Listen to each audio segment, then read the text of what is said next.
This is Mitch, and welcome to the 1000 Houses podcast. I'm here with Coach Pat Martin, and we're going to be talking about real estate and how it all came to him and how far he's taken it and some of the adventures in his life. This guy has lived a tremendously adventurous life. He's followed God into the jungles, talked to people about forgiveness, taught tribes, been part of helping spread Jesus's word all through the jungles, and he's used real estate to make this happen for him. I was reading in your bio somewhere where, it's been said that money is the root of all evil. It really says stinginess with your time and your money is the root of all evil. And with lots of money, we can do lots of great things if we focus on it right and do the right things. It's really hard to help people when you have nothing. It's a little easier to help people when you have more or a lot, so it's just how your focus is. So how you doing, Coach Pat? Mitch, I'm doing amazing. Thank you for letting me hang out with you this afternoon. Oh, it's my pleasure, man. I loved reading your bio. So you're working for the church. You're, kind of living hand to mouth. You're not really in it for the money. You're doing God's work. You're giving. Maybe you make $30,000 a year, which even back then was not much, Exactly. And somebody comes to you and says, we'd like to take some of these homeless people and hand pick a few of them, and maybe they can work with us on these crews. We could get them a trade, or we could, educate them a little bit, get some solid ground under their feet, so to speak. And maybe we can help that way. And then you start to learn about real estate, because this guy was a rehabber flipper, right? He was. Mitch, he asked me, he said, hey, Coach, he called me pastor back then, have you ever thought about doing real estate investing? And Mitch, you know what? I said, oh, no, I'm not called to that. But I tell you what, he planted that seed, and 6 months later, I assigned my first contract on my lunch break working for the church. I made $4,000 on that assignment fee, and I made more money on that assignment on my lunch break than I did working all month long for the church. Yeah, so that's always a great revelation. That first check, it doesn't really matter that it's not huge. It doesn't matter how much that check is. It's kind of proof of concept. And that you weren't really the smartest guy on the planet in real estate, and you're still able to make like $4,000, which at the time was a lot of money to you, per month. The ones I feel sorry for are the ones that go out and make $100,000 on their first deal by accident. Those are the guys I feel sorry for, because oh no, I hear that story all the time, and they're completely ruined for a while. They have to then hit the hard times, lose it, or mess it up, and then they start learning, to build a business. I kind of feel sorry for those guys that hit it big on the very first deal. It's a double-edged sword. So tell me about that first deal. Well, the man's name, I need to call him up and hunt him down. He's up in Dallas. My wife and I work for a large church up there, and I was the street pastor of the homeless. And at any rate, a few months later, that seed, when he planted that seed, I started thinking about it. And actually, somebody came to me and said, hey, I have a house that was given to me that I inherited. And do you know anybody that might want to buy it? And I was like, yeah, I don't know how, I don't know whatever. And I said, how much do you want? And they said, hey, it's an abandoned house. The windows are torn out, blah, blah, blah. I want $10,000. I'm like, sounds good to me. So I did a contract with him. Didn't know what I was doing. Did a contract, and I checked that box. And I said, hey, we want to assign this thing. Sound like a good deal to me. Keep my options open. And so I went and told that friend of mine that asked me, planted that seed, if I was interested in real estate investing. I went to him. I said, hey, Elisha is his name, Elisha Lewis. I found this deal. And he says, great. He says, it's not worth 10,000. So I went back to the people that wanted to sell, and I said, hey, I'll give you 5,000 for it. And Elisha found me a buyer at like $9,000, and we went to closing at Chicago Title, and I walked out of there with $4,000 in my pocket, and I said, you know what, this doesn't suck. This doesn't suck. And So then you got into kind of how did you go from there to the fix and flip? I mean, what was your journey there? Journey there, I was let go from the big church, and they gave me a severance package, and that severance package was all of $1,200, which was like, come on, I won't give you like 9 years of my life. You're going to give me a $1,200 severance package? I'm like, this is crazy. And so we wound up coming back to the Tampa area, and a friend of mine was working construction. He had a construction crew. And I told him I'm looking for work. I was interviewing at churches out here, and a bunch of old retired farts. I call them orph churches with white hair. They don't want to do any outreach. And I'm like, I don't fit. So I went down there, and he goes, hey, I need like a supervisor to watch my guys and make sure they work. Because when he leaves to go to another job site, these guys, they take breaks. And he goes, just pretend like you know what you're doing. So I started learning how to chip out windows when one of the workers didn't show up. I learned how to faux finish retainer walls and stucco, and do decorative driveways, to paint, to you name it, by when the painters didn't show up.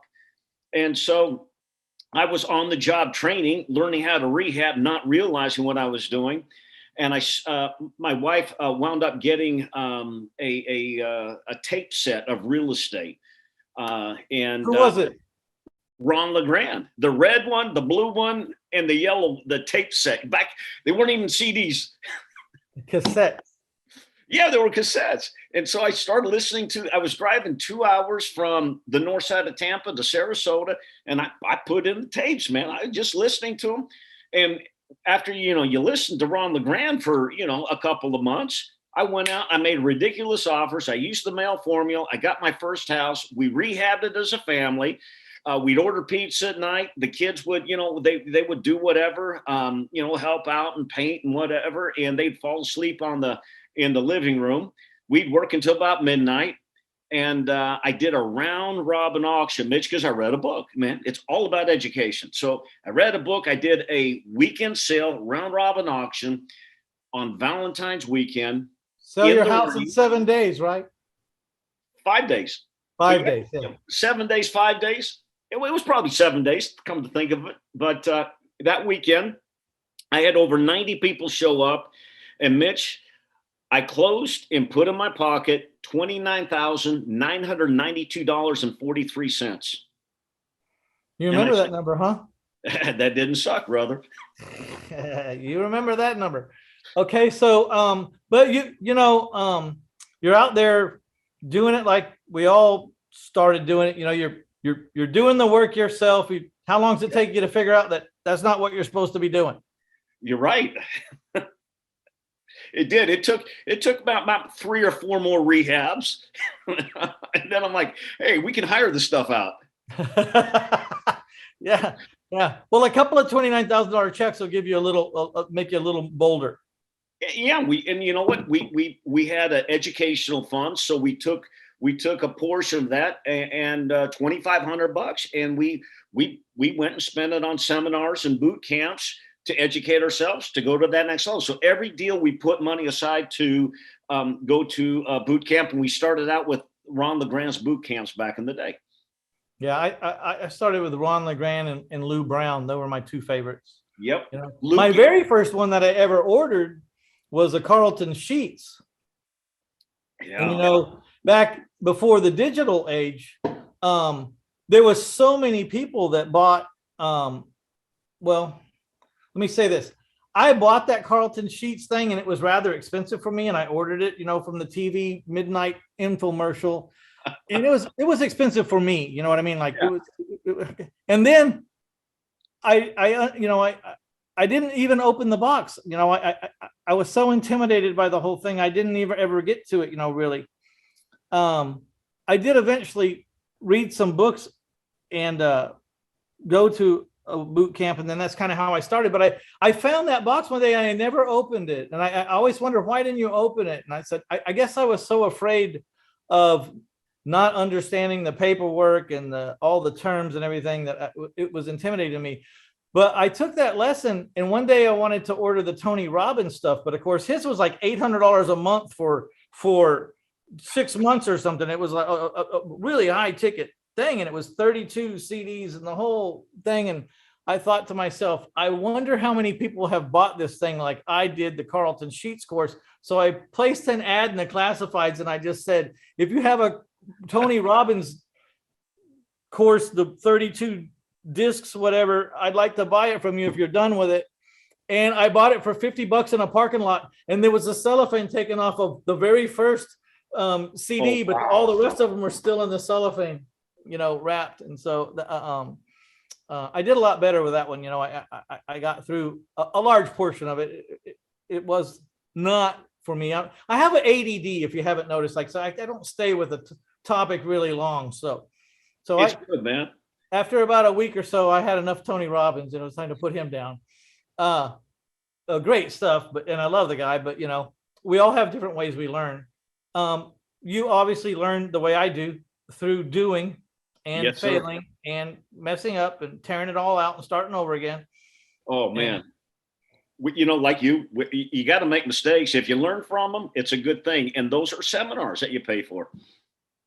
Well, that's what people probably get sick of me saying this, but you're either going to pay the street, or you're going to pay the coach or the boot camp, or you're going to pay one way or the other. And the street is just brutal. And it won't encourage you, and it won't help you up. And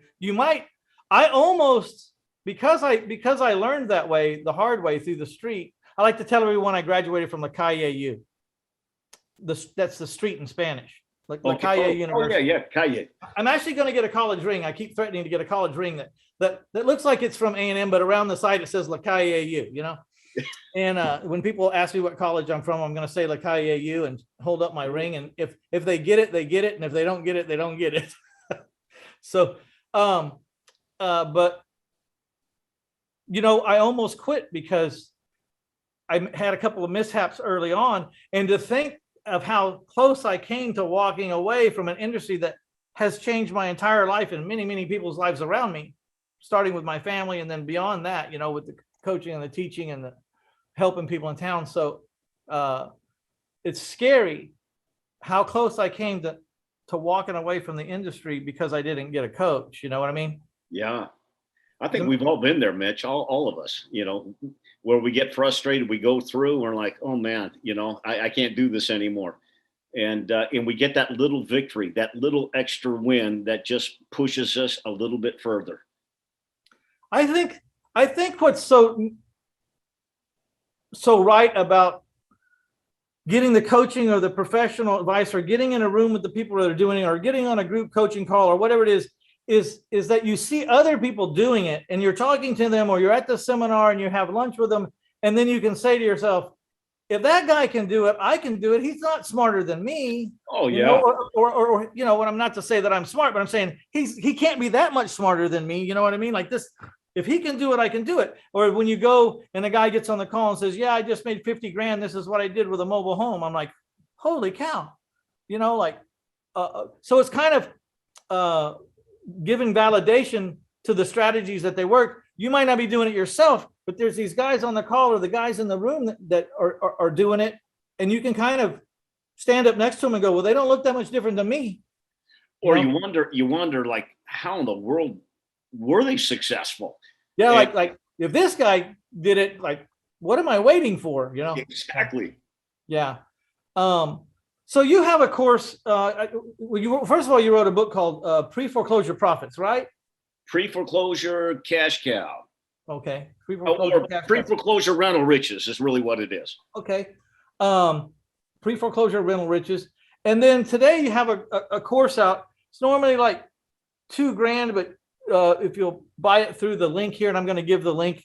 We'll just say it right now. It's 1000houses.com/Coach Pat. Okay. Keyword Coach Pat.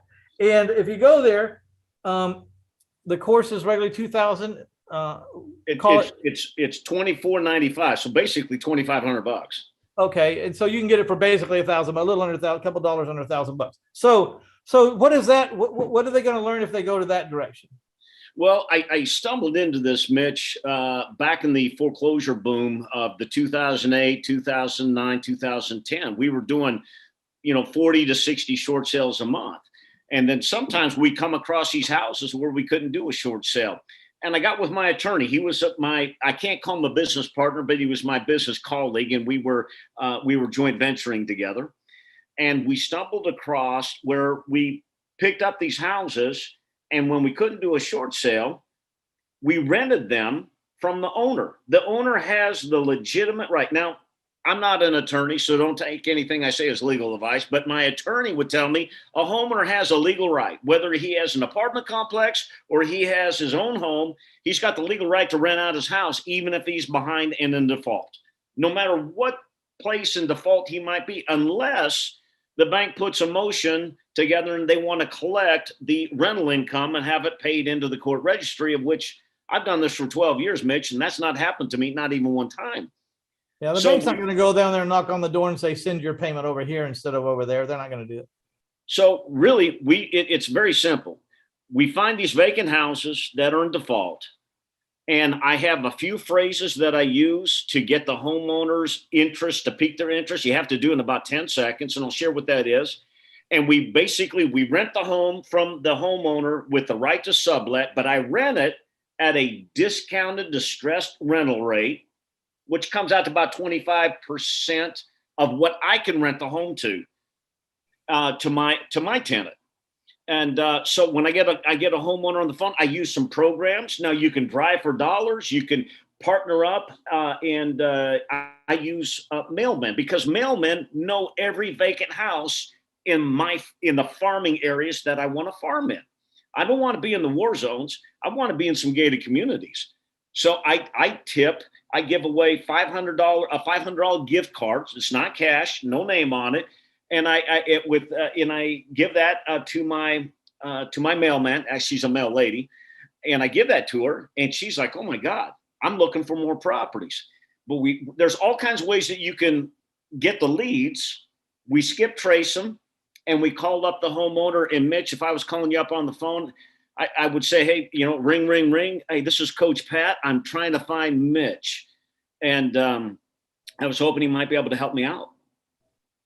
And Mitch would say, well, okay, Coach Pat, do I know you?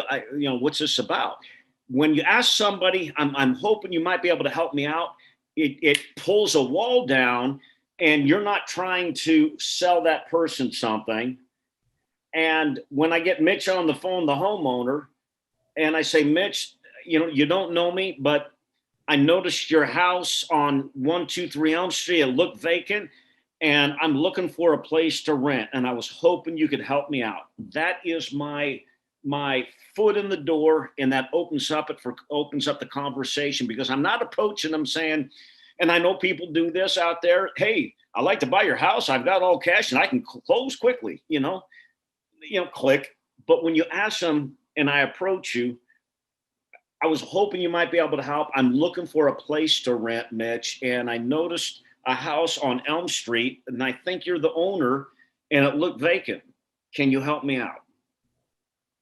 I'm telling you what, the walls come down, brother. So let me ask, so you negotiate, how long is this lease that you negotiate? Because I think I got some things running through my head. And this is one of the reasons I wanted to interview you, because I hear the same old strategies over and over and over again. I mean, there's so many. We know the popular ones.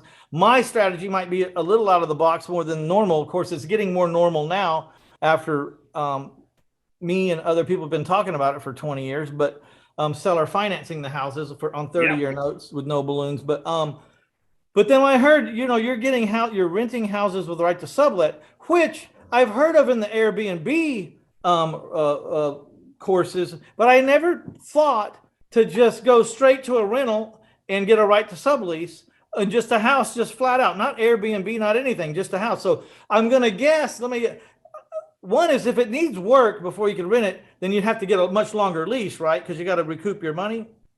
Nope. You're only doing houses that are ready to move into now? Not exactly. Tell us. See, these are the questions I have. Okay, you're going to love this. So, Mitch, in my Facebook ads, on my Facebook marketplace, that's really where I advertise. You know what? I love bandit signs. I used to be the #1 code enforcement violator in my county, and I wear that title with proudly wear it, man. But when I was living in South America, I was still marketing for houses here in the States. I'm not putting out bandit signs. I'm sitting on the beach and we're helping out an orphanage, helping with the Venezuelan refugees. And two, when you live on the beach, you got to go surfing, you got to go scuba diving. It's a tough, I was suffering for Jesus, brother. You know what I mean? But so in my ad, I need first, last, and I use what's called a use and occupancy agreement. I don't use it with my tenant. Okay. It's the same thing concept that you use when you go to a resort or Airbnb or vacation rental by owner, because they don't have to evict you. Now, so I use what's called a use and occupancy fee instead of a deposit. A fee doesn't have to be refunded, but a deposit does. So I get first, last, and my use and occupancy fee. So if I'm renting the house out for $2,500 a month, I'm getting upfront $7,500. But if you can put in some sweat equity, if you can put a little elbow grease, my former tenant didn't quite leave the house as clean as I would like it. If you'd like a free month's rent and would like to clean it up, your next monthly payment won't be due until 60 days. So that's how they get their first free month, but they're putting up first, last, and the use and occupancy fee up front. They're moving in and they clean up the place for me. They'll shampoo the carpets. They'll put a fresh coat of paint on, do whatever needs to take place. Now, when I do get the house, pick up the house, I might have to call in the landscape company to have them keep the lawn mowed. But typically, these houses don't last very long. And so I in my advertisement, I put the ad in there. Now, one of my worst case scenario was I had to give away 62 free months because the place was it needed paint and how many months? 2 free months. Okay. But I still got first, last, and my use and occupancy fee up front. And I gave away 2 free months. So the first monthly payment's not due for 90 days. The ex-wife lost the home in the divorce, but she paid for that carpet. So that carpet was not left in the house when I got it. And she let her kids write messages to dad in felt tip markers all over about this far down on the wall. And so it needed to be painted. So I tell you what, the people who were like, oh my God, this is perfect. We'll paint it. We'll paint it our colors and we'll do, I'm like, great. So I was able to rent it. I get first, last, and my use and occupancy fee up front, my $7,500 or $9,000 if I'm renting for $3,000 a month. But their first monthly payment's not due typically for 60 days because I give away a free month and people love it. Wow. The first time I'd ever heard about that really was when 9/11 happened. The guy who had the master lease on the buildings that fell, he had a master lease and was subbing out all the office spaces in the Twin Towers, for a marked up fee, so that was the first time I'd ever heard of it, but I never thought about it in houses,